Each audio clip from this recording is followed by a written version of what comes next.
देखिए, आपके बाबूजी का लीवर पी पीकर पूरी तरह से डैमेज हो चुका है और अब हमें उनका लीवर ट्रांसप्लांट करना होगा। आप जल्द से जल्द 5 लाख का इंतजाम कर दीजिए। ये सुनकर जयपाल उदास हो जाता है। मेरी तो कुछ समझ में नहीं आ रहा मधु, अब क्या होगा? बाबूजी का लीवर पूरी तरह से खराब हो चुका है और रिक्शा चलाकर भला मैं कितने ही पैसे जोड़ पाऊंगा? आप चिंता मत करिए जी, कुछ न कुछ जरूर हो जाएगा।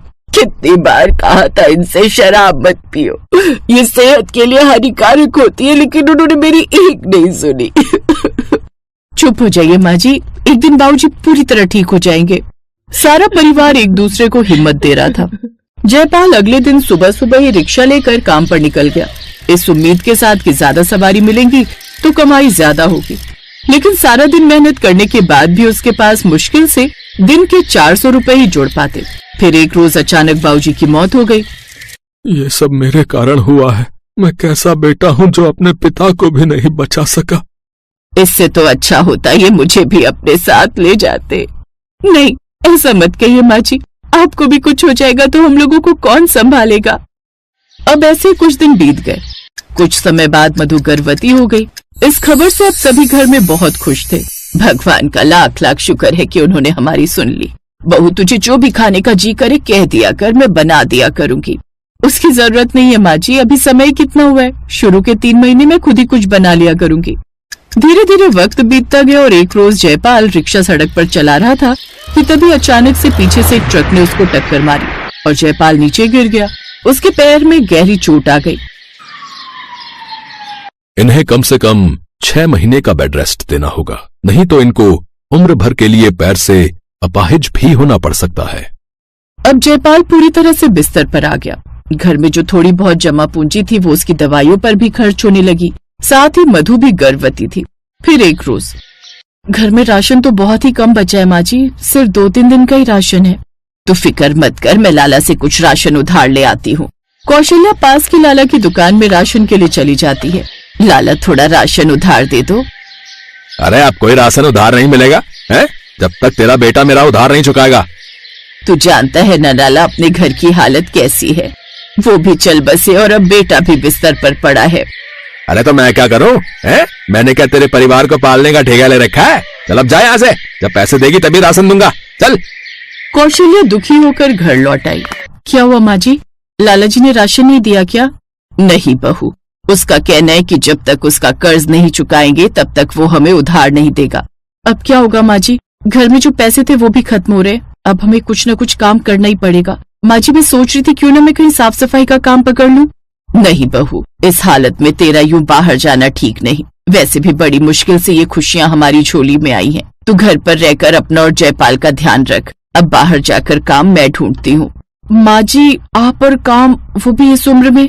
जब परिवार मुसीबत में हो ना बहू, तो उम्र नहीं देखी जाती। मैं बाहर जाकर कहीं काम ढूंढ कर आती हूँ।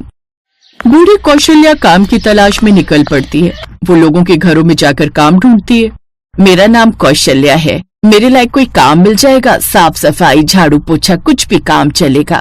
तू और घर की सफाई, तुझे ठीक से दिखता भी है जो काम की बात कर रही है, चल जा यहाँ से। इसी तरह वो और भी कई जगह जाती है, लेकिन उसकी उम्र देखकर कोई भी उसे काम नहीं देता। फिर वो एक ढाबे पर जाती है। पागल हो गई क्या बुढ़िया?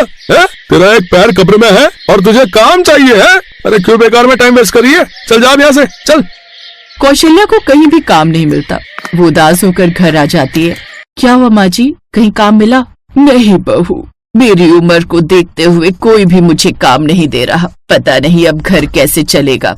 अगली सुबह कौशल्या आंगन में सूर्यदेव को जल दे रही थी, तभी उसकी नजर अपने बेटे के रिक्शे पर गई जो कब से वहाँ खड़ा था। ये बात मेरे दिमाग में क्यों नहीं आई, मैं क्यों ना ये रिक्शा चलाकर ही अपने घर वालों का पेट भरूं।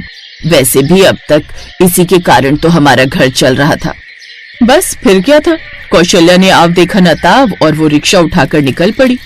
वो रिक्शा चलाकर सीधा रेलवे स्टेशन के पास पहुंची, जहां औरत को रिक्शा चलाता देख सभी लोग हैरान थे। आइए भाई साहब, कहो आपको कहाँ जाना है, मैं आपको छोड़ देती हूँ। अरे अम्मा, तुम लेकर जाओगी तो मैं परसों तक ही पहुंचूंगा। नहीं जाना तुम्हारे रिक्शे में, रहने दो। अरे ओ भैया, तुम चलो करावल नगर। इसके बाद वो आदमी दूसरे रिक्शे में बैठकर चला गया। ये देख कौशल्या को बहुत बुरा लगा। वो सारा दिन सवारी के इंतजार में रिक्शा लेकर खड़ी रही, लेकिन उसे एक भी सवारी नहीं मिली। फिर शाम ढलने को आई तब वो निराश होकर घर की तरफ आने लगी। तब अरे माँ, बहुत देर से रिक्शे का इंतजार कर रही हूँ, लेकिन क्या तुम मुझे शिव विहार छोड़ दोगी? हाँ बेटी, तुम इस बुढ़िया को एक मौका तो दो, चल मैं तुम्हें छोड़ देती हूँ। कुछ देर बाद कौशल्या उस औरत को सही सलामत उस जगह पहुँचा देती है जिसके बदले वो उसे 50 रुपए देती है। चलो शाम को ही सही, लेकिन बोहनी तो हुई। घर पहुंचकर वो उन पैसों से 1 किलो आटा ले आती है जिसकी रोटी बनाकर वो अचार के साथ खाते हैं। माँ, मुझे बहुत बुरा लग रहा है कि इस उम्र में तुम्हें यह काम। एक माँ अपने बच्चों के लिए कुछ भी कर सकती है। हाँ माँ जी, हम दोनों की मजबूरी ना होती तो हम कभी आपको ये काम नहीं करने देते। अगले दिन फिर कौशल्या रिक्शा लेकर निकल पड़ी।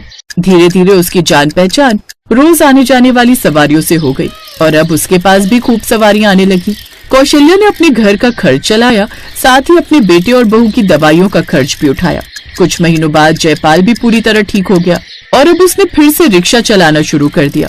कौशल्या की बंधी बंधाई सवारी अब उसके रिक्शे पर ही आती, जिसके बाद अब उसको रिक्शे से भी अच्छी कमाई होने लगी।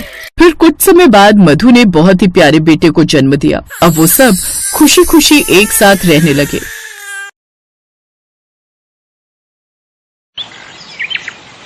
पिछले 10 दिन से ही मुंबई शहर बारिश में डूबा हुआ था। जहां देखो वहां झमाझम बारिश हो रही थी और ऐसी बारिश जो रुकने का नाम ही नहीं ले रही थी। एक छोटी सी चौल जहां पर राधा अपने परिवार के साथ रहती थी। राधा का पति सुरेश रिक्शा चलाता था और थोड़ी बहुत मजदूरी करके घर का गुजारा भी कर लेता था। राधा भी घरों में काम करके थोड़े बहुत पैसे कमा रही थी, पर जहां वो काम करती थी वो घर बहुत दूर थे, जहां उसे बस से आना जाना पड़ता था। बारिश की वजह से राधा का काम तो बंद हो ही गया, साथ ही सुरेश का रिक्शा कीचड़ में फंसने की वजह से काफी हद तक टूट गया था। अब जब रिक्शा ठीक होता, बारिश रुकती, तभी तो सुरेश रिक्शा चलाने जाता। मुसीबत की इस घड़ी में घर में उदासी छाई हुई थी। दादी, बहुत भूख लगी है, मुझे रोटी दे दो ना।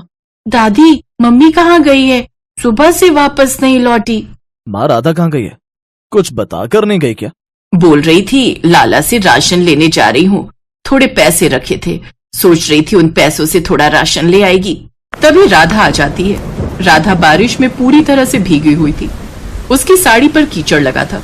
बस एक हाथ में उसने डबल रोटी का पैकेट पकड़ा हुआ था जो बारिश में भीग गया था और उसमें बारिश का पानी भर गया था। दादी, मम्मी आ गई। मम्मी क्या लाई हो? बहुत तेज भूख लग रही थी।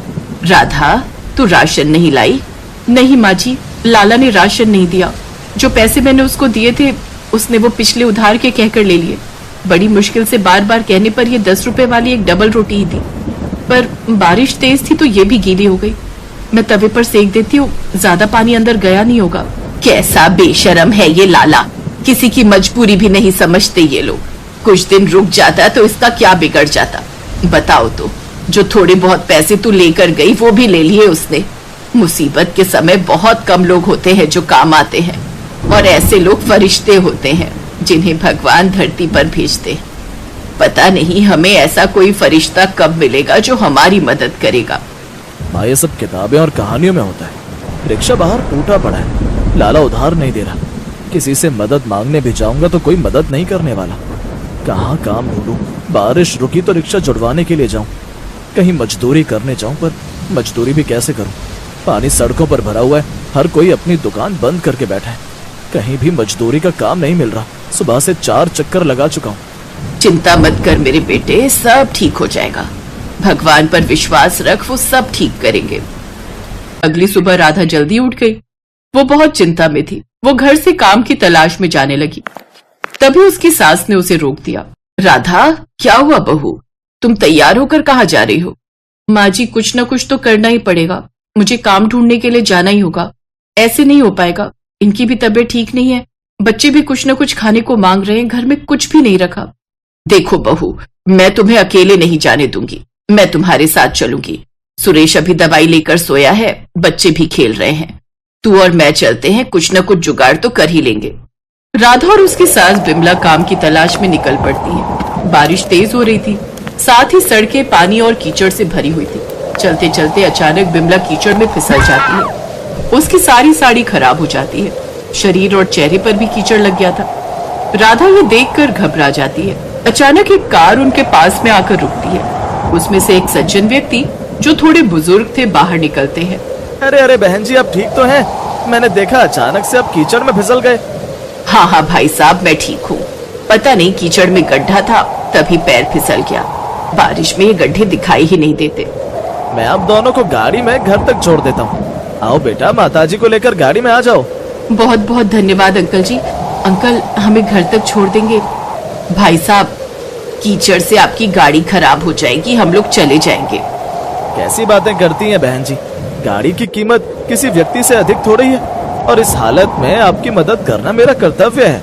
उस व्यक्ति के कहने पर राधा और उसकी सास गाड़ी में बैठ जाते हैं। राधा और उसकी सास की बातें वो व्यक्ति ध्यान से सुन रहा था। बहू, अब क्या करेंगे? मेरी वजह से तुम्हें भी परेशानी हुई।